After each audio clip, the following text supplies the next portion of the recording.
شروع اللہ کے نام سے جو نہایت مہربان اور رحم کرنے والا ہے، اور جب وہ امت کو بخشنے پر آتا ہے تو تحفے میں رمضان دیتا ہے۔ السلام علیکم محترم ناظرین، میں ہوں آپ کی میزبان بشرا خان، میرے ساتھ ہیں حافظ محمد عمران۔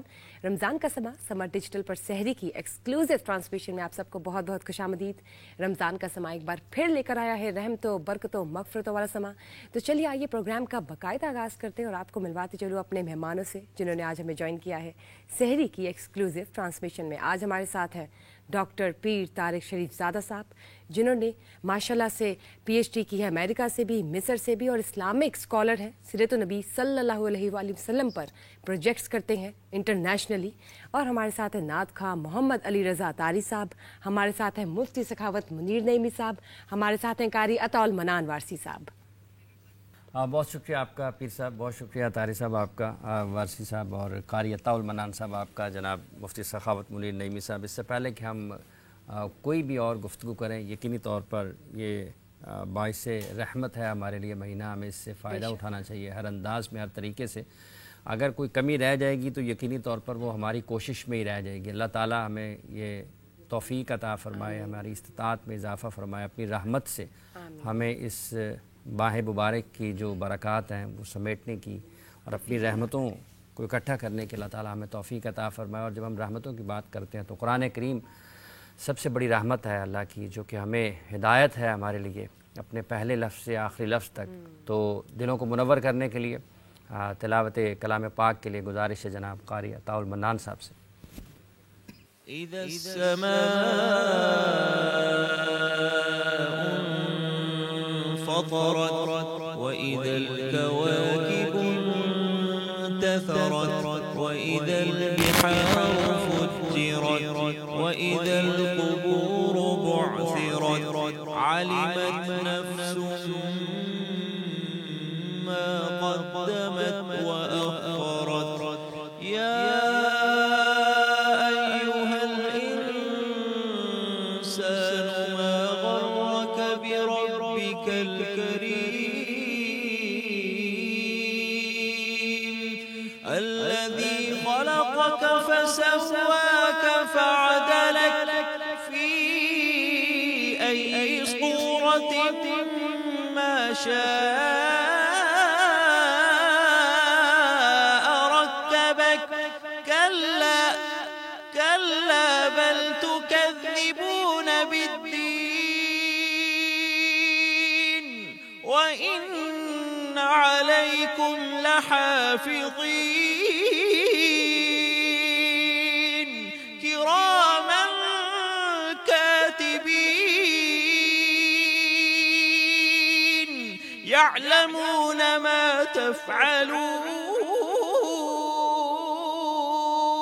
تفعلون إن الأبرار لفي نعيم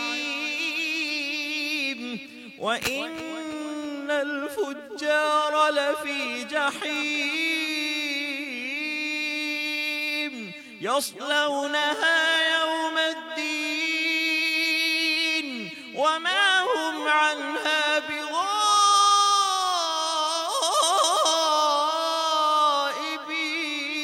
بغائبين وما أدراك ما يوم الدين ثم ما أدراك ما يوم الدين يوم لا تملك نفس لنفس شيئا والأمر يومئذ لله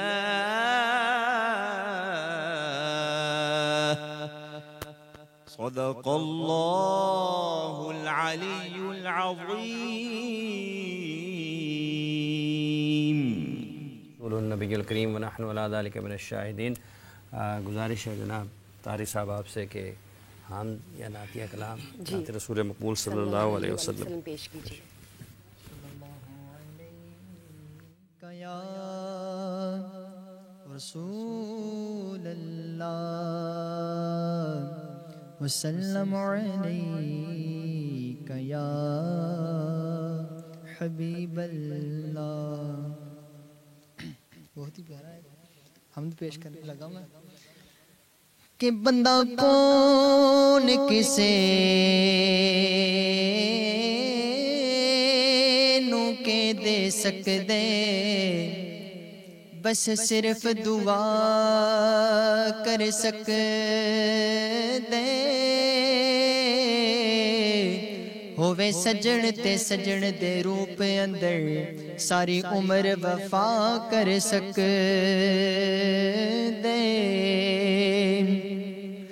جے منگڑائی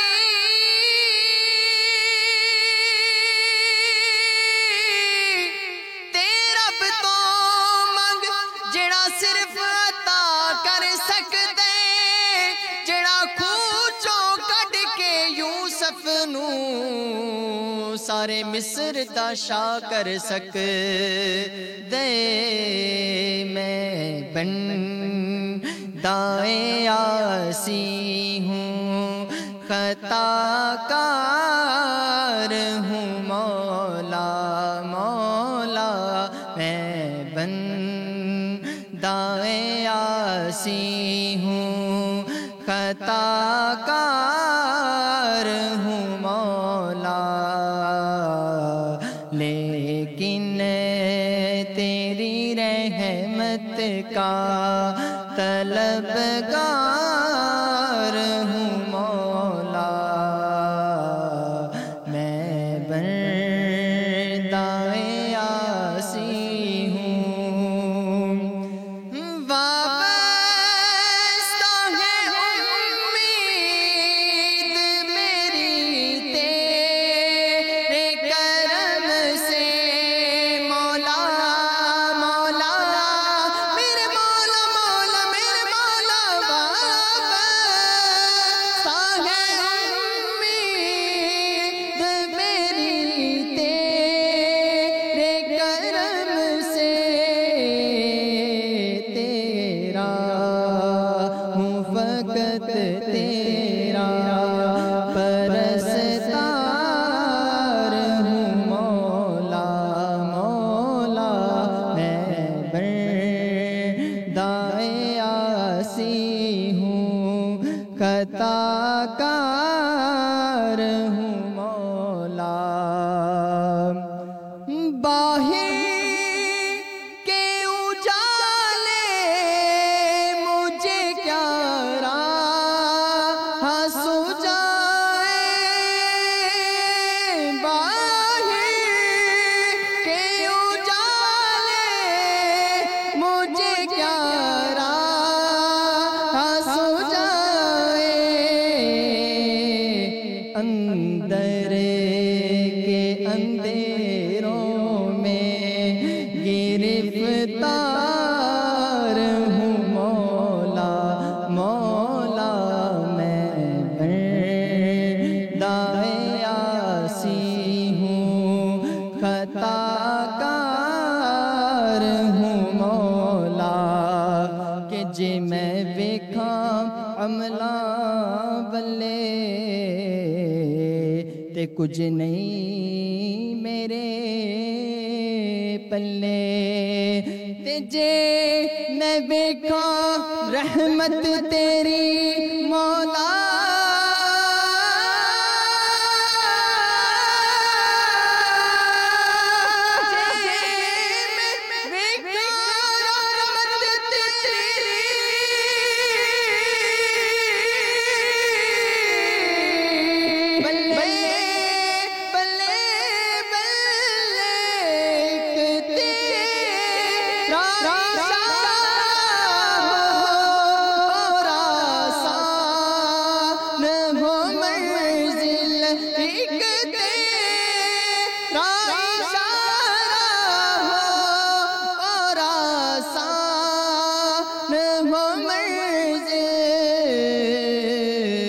ایک لہر اٹھے اور میں اس پار ہوں مولا مولا میں بندائے آسی ہوں خطا کار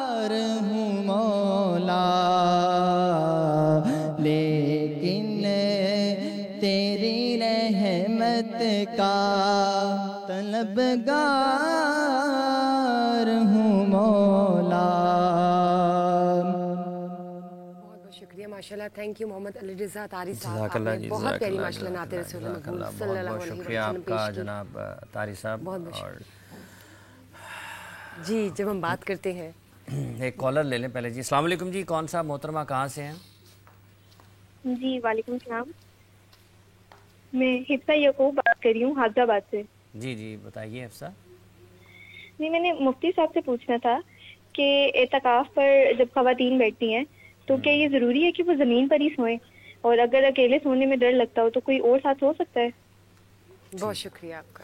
مفتی صاحب خاتون کا سوال ہے اعتکاف کے حوالے سے کہ کیا یہ لازم ہے کہ زمین پر سویا جائے، اور اگر ان کو اکیلے میں خوف ہے تو کیا کوئی ساتھ سو سکتا ہے؟ اعتکاف میں اگر اکیلے خاتون ڈرتی ہو تو کسی کے ساتھ اپنے رکھ سکتی ہے؟ بسم اللہ الرحمن الرحیم. اصل میں جو اعتکاف کا فلسفہ ہے نا، یہ تو بالکل واضح ہے، اور آج کے دور میں ہم نے اس سنت کو بھی بڑا عجیب رنگ دے دیا. مساجد کے اندر بھی وہ روح نظر نہیں آتی جو ایک ہونی چاہیے تھی. اعتکاف بیسیکلی اگر ہم اس کو عام زبان میں دیکھیں تو جس طرح ایک دھرنا ہوتا ہے نا، یہ وہ والا دھرنا نہیں کہ جو ایک عوام حکومت کے لیے دیتی ہے کہ ہمارے مطالبات نہ مانیں گے تو ہم یہ کر دیں گے، صرف ایک سمجھانے کے لیے.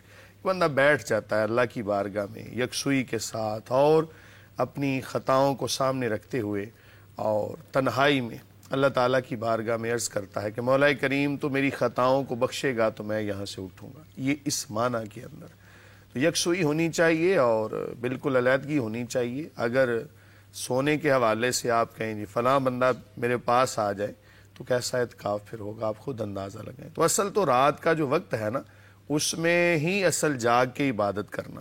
تو میں یہ سمجھتا ہوں کہ اعتکاف میں ہونا یہ چاہیے کہ پوری رات آپ اللہ کی بارگاہ میں عبادت کریں، ریاضت کریں، ذکر و اذکار کریں، دروشی پڑھیں، نوافل پڑھیں، جو کچھ دینی کتب پڑھیں آپ. اور دن کا وقت ہے تو اجالے میں کچھ دیر آپ نے ظاہرہ آرام بھی کرنا ہے تو اس کا بھی خیال کریں. اپنی خوراک کو اس قدر آپ مینٹین رکھیں کہ آپ کو بار بار واش روم وغیرہ نہ جانا پڑے. اور یہ تمام تر چیزیں دنیا داری کو ترک کرنا اور اللہ کی بارگاہ میں مکمل توجہ کے ساتھ رجوع کرنا، اصل تو اعتکاف یہ ہے. تو اب جہاں تک خواتین کے حوالے سے یہ بات بیان کی جاتی ہے کہ گھر کا وہ کونا کہ جہاں پر وہ عبادت کرتی ہیں تو بیٹھ جائیں. اب یہ اگر ڈر خوف ہے تو پھر اعتکاف میرے خیال سے تو وہ اصل روح جو ہے نا اس کو فوت کر دیا. رہی بات یہ کہ سونے کے حوالے سے اگر آپ کو بالفرض زمین پہ نہیں آپ سے سویا جا رہا تو آپ اگر چارپائی وہاں پہ رکھ لیتے ہیں تو امید کرتے ہیں کہ اس سے کوئی فرق نہیں پڑے گا. لیکن اصل جو روح ہے نا وہ میں نے ابھی آپ کو بتا دی. اسی کے اوپر قیاس کرتے ہوئے مساجد کے اندر اگر آپ رہتے ہیں، آپ گھر کے اندر ہیں تو اعتکاف کریں، اس سے ہٹے نا. ٹھیک ہے، مطلب یہ اس کی جو روح ہے وہ یہی ہے اور تنہائی. ٹھیک ہے. اور ایک کالر ہیں جی ہمارے ساتھ. السلام علیکم جی، کون صاحب کہاں سے ہیں محترمہ؟ رمضان کا سما میں آپ کو خوش آمدید کہتے ہیں. جی السلام علیکم. لائن ڈراپ ہو گئی ہے جی، لائن ڈراپ ہو گئی ہے. میں یہ بھی چیز میں ایڈ کر دوں اعتکاف کے حوالے سے کہ یہ جو ہوتا ہے نا چہرہ چھپانا، اور یہ ایک علامت کے طور پر ہوتا ہے. ہمارے ہاں بعض جگہوں پر نا یہ اس بات پہ بڑا زور دیا جاتا ہے جی چہرہ چھپایا جائے. بعض لوگ ایسے ہیں کہتے ہیں جی بالکل ظاہر کیا جائے. تو اصل چہرہ چھپانا علامت کے طور پر ہوتا ہے کہ پتہ چل جائے فلاں بندہ اعتکاف میں ہے تو اس کو ہم نے رستے میں کوئی رکاوٹ نہیں بننا. اگر یہ کہیں واش روم جا رہا ہے یا رستے میں تو اس سے ہم نے کوئی فضول بات نہیں کرنی. تو اصول آپ نے یہ یاد رکھنا ہے کہ جو مساجد کے اندر اعتکاف کرنے والے ہیں کہ آپ نے اپنا زیادہ تر وقت اپنے اس جگہ پر گزارنا ہے، مسجد کے اندر گزارنا ہے. جب حاجت شدیدہ بن گئی تب آپ نے اپنی اس جگہ کو چھوڑ کے تو اپنی طبی ضرورت پوری کرنے کے بعد پھر آپ نے اپنی اس جگہ کا انتخاب کرنا ہے. اسی طرح خواتین کے حوالے سے کہ اپنا جتنا ہو سکے وقت اپنی اس مخصوص جگہ پر گزاریں اور جب حاجت شدیدہ بن جائے طبی ضرورت ہے تو پھر وہ باہر نکلیں. ٹھیک ہو گیا. ایک اور کالر ہے جی. السلام علیکم. ہیلو السلام علیکم. وعلیکم السلام. جی فرمائیے. جی میرا سوال مفتی صاحب سے. میرا نام ہیرا ہے، میں کراچی سے بات کر رہی ہوں. میرا سوال مفتی صاحب سے ہے کہ 3 رکعت پڑھیں یا 4، اور رکعت بھولنے کا آسان حل بتا دیں مجھے. مطلب